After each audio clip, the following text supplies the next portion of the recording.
다시 한번 여쭙겠습니다. 우리 영업 잘 하고 싶으세요? 첫 번째, 내 자신이 아니라 뭘 바꿔야 된다? 환경을 바꿔야 된다. 우리 자신은 똑같은 사람이에요. 그러면 나 자신이 당연히 바뀌어야 되는 것도 맞습니다. 너 자신을 알라 이렇게 말을 했고요. 그리고 생각하지 말고 행동으로 옮기는 것도 내가 해야 될 몫이고요.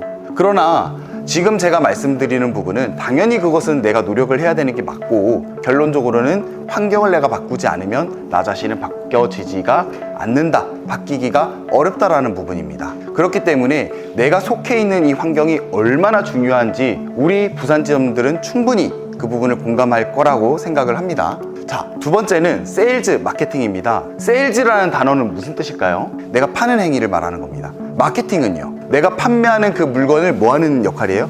포장하는 행위를 말하는 겁니다. 그러면 우리가 세일즈 마케팅이라는 것은 결국에 내가 상대방에게 팔아야 될 물건이 있어요. 근데 그런 물건을 내가 팔아야 되는데 그 팔기 전에 뭘 해야 된다? 포장하는 역할이 정말 중요하다라는 거예요. 그게 바로 마케팅인 거죠. 그래서 이 세일즈 마케팅을 잘하는 사람들이 결론적으로는 소득이 높아지고 매출이 높아지니까 뭘 많이 벌어요? 돈을 많이 벌더라는 거예요. 그러면 우리가 이 마케팅이라고 해서 나라는 사람을 포장을 하는 행위도 굉장히 중요하죠. 왜 어디 삼성생명 이런 데 가니까 뭐를 팔으래요? 나를 팔으라 그러죠. 나를 팔으라는 것은 뭐예요?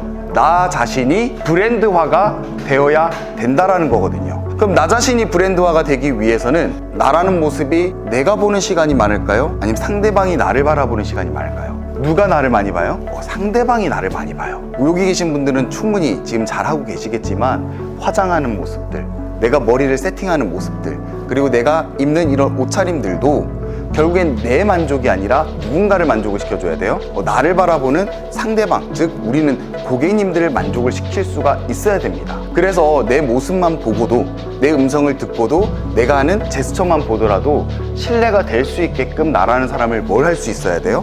포장을 할 수 있어야 돼요. 그게 바로 프로라고 저는 생각을 합니다. 그렇기 때문에 여기 계신 우리 지점장님들도 충분히 매력적이고 너무 잘하고 계시겠지만, 그래도 아직은 나라는 사람이 나를 위해서 뭔가 옷가지를 입고 화장을 하고 머리 세팅을 하고 이런 것보다는 나를 바라보는 누군가, 고객을 위해서 준비를 하신다라면 훨씬 더 마음가짐이 좀 달라지지 않을까라는 생각을 해보게 되고요. 우리가 만나는 고객님들이 참 많습니다. 바쁘죠. 그러다 보니까 내가 그러한 준비하는 행동들과 시간들을 투자하는 게 조금은 아까울 수 있다 보니까 내가 만났던 고객님이 이 고객님은 조금 대충 해도 될 것 같아, 그거를 의식적으로 행동하는 건 아니지만 무의식적으로 그렇게 하고 있더라는 거죠. 그러다 보면 그 상대방은 충분히 그거를 느끼더라는 거예요. 그렇기 때문에 한 분 한 분을 내가 정성을 들여서 자료를 준비하고 내가 PT하는 부분들을 만들어 간다라면은 지금보다도 더 높은 매출을 올릴 수 있지 않을까라는 생각을 해보게 됩니다. 그래서 오늘 이 시간은 정말 세일즈 그리고 또는 마케팅에 대한 부분에 대해서 조금 더 한 번 더 인지를 했으면 좋겠다라는 부분이고요. 세 번째는 고객에 잠재된 구매 동기를 뭐하자? 깨워라! 자, 이 내용이 뭐냐면 우리가 고객에 필요한 니즈가 있어요. 그리고 그 필요한 니즈에 따라서 뭘 해야 돼요? 우리는 구매하는 동기를 필요로 한데 필요한 니즈와 구매의 동기는 뭐하다? 반비례하다라는 거예요. 이게 무슨 말이냐면 예시예요. 저는 책을 내고 싶었던 거예요. 출간하고 싶었던 거예요. 근데 지금은 제가 뭘 하고 있어요? 보험 일을 하고 있어요. 나는 충분히 필요를 느끼고 있죠. 나는 꼭 책을 한 장 쓰고 싶은데, 한 권을 내고 싶은데, 이거는 내가 필요 니즈예요. 그러나 이거는 당장 내가 할 수도 있고 또는 내가 1년 뒤에, 10년 뒤에, 20년 뒤에 할 수도 있는 거예요. 그게 바로 구매 동기, 액션이라고 저는 생각을 하거든요. 그런데 내가 어렸을 때부터 하고 싶었던 그런 꿈을 지금 당장은 못하지만 내가 그걸 또 안 하고 싶은 마음이 있냐? 그건 아니거든요.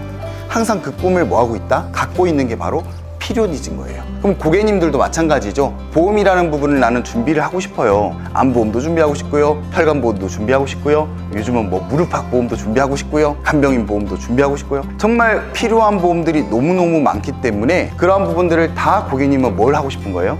준비하고 싶은 필요 니즈는 다 있어요. 근데 당장 뭐가 없는 거예요? 내가 지금 당장 왜? 지금의 내 모습을 보니까 뭐가 부족한 거야? 돈이 부족한 거야. 아니, 먹고 살래도 없는데 이 보험을 가입하는 거 좋지, 필요는 하지. 왜? 우리 부모님이 치매를 걸렸고 우리 부모님이 오랫동안 병상에 누워있다 보니까 간병에 대한 부분을 충분히 느끼고 있지만 내가 당장 그것을 구매할 수 있는 뭐가 없는 거예요? 경제적 여건이 안 되는 거예요. 그러면 우리가 해야 될 일은 뭐예요?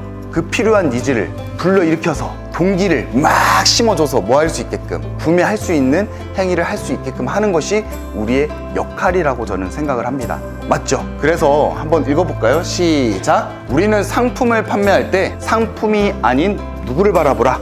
고객을 바라보라. 우리는 상품 전문가가 아닌 고객 전문가가 되어야 한다. 우리는 정말 상품을 충분히 숙지하고 약관까지도 다 외우고 그거에 대해서 숙지한 자료를 가지고 고객님께 PT를 하지만 실제 우리 고객님들은 그런 것들을 필요로 하기는 하더라도 결론적으로는 감성을 터치하길 바래요. 인간적으로 다가와 주길 바란다 이 말이에요. 왜냐면 얼마나 지금 외로운 세월을 우리가 보내고 있습니까? 코로나라고 하는 정말 환란 가운데에 내가 만나는 지인들을 못 만나고요. 하던 개모임 같은 거 이런 활동들도 적어지고요.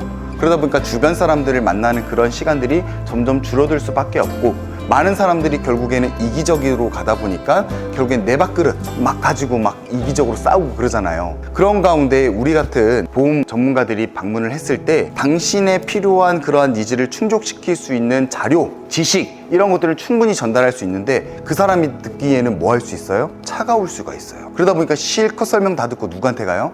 지인들, 가족들, 기존 설계사들한테 다시 똑같은 제안서를 들이밀면서 나 요번에 설명받았는데 이거 나한테 필요한 것 같더라, 설계 좀 해주라, 이러더라는 거예요. 그러니까 결론적으로는 우리가 상품에 대한 부분을 아무리 베테랑적으로 알고 있더라도 내가 그 사람의 마음을 얻지 못하고 그 사람의 감정을 터치하지 못하면 결국엔 내가 하고 있는 그러한 스킬과 PT가 결과론적으로는 아닌 게 돌아올 수 있다라는 부분이죠. 한번 이런 거 한번 예시로 들어볼까요? 자동차 딜러가 있어요. 우리의 자동차를 다 사봤잖아요. 자동차 딜러가 있는데요. 딜러가 이런 말을 좀 합니다. 이 차를 난 팔아야 돼. 이 A라는 차량을 팔아야 되는데 이런 말을 해요. 고객님, 운전하시면서 스마트폰 많이 하시잖아요. 근데 이 차량은 반자율이 됩니다.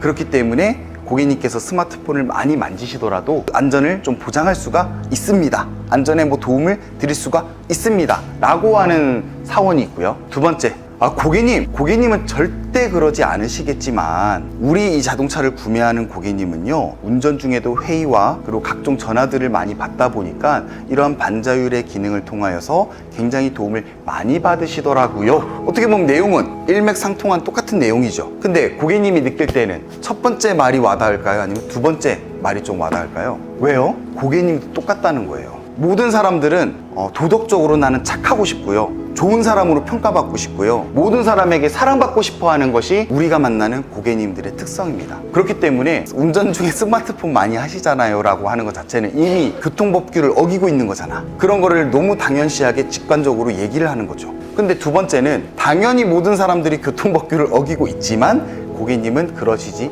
않겠지만 많은 분들이 저희 자동차를 이용하실 때에 급한 회의나 급한 용무의 전화들 많이 받으시는데 그러한 안전 기능을 통하여서 도움을 받으시더라고요 라고 해서 어떻게 보면 나라는 사람을 포장을 해준 거야. 뭐 하는 사람으로? 도덕적으로 나쁜 사람이 아닌 것처럼. 많은 사람들이 간접적으로 그렇게 쓰고 있다니까 나도 그러면 이거를 한번 사볼까?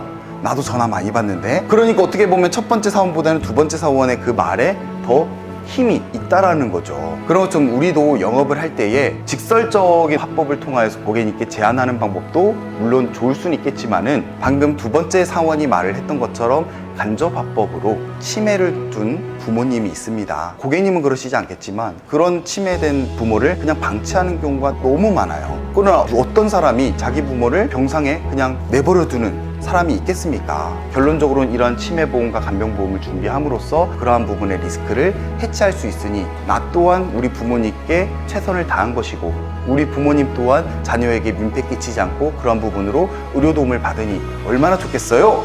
라고 한다라면은 어떻게 보면 직접적인 화법이 더 좋을 때도 있지만 이렇게 간접적으로 접근을 하면 고객님들이 훨씬 더 좀 와닿는 부분이 다르지 않을까라는 생각을 해보게 됩니다. 저는 보편적인 예시를 좀 들어드렸지만은 우리 지점장님들은 충분히 이 내용들을 어떻게 응용할지에 대해서 충분히 이해하셨을 거라 생각이 들고요.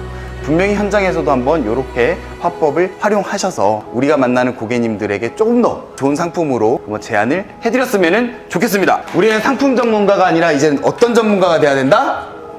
네, 고객 전문가가 되었으면 좋겠습니다.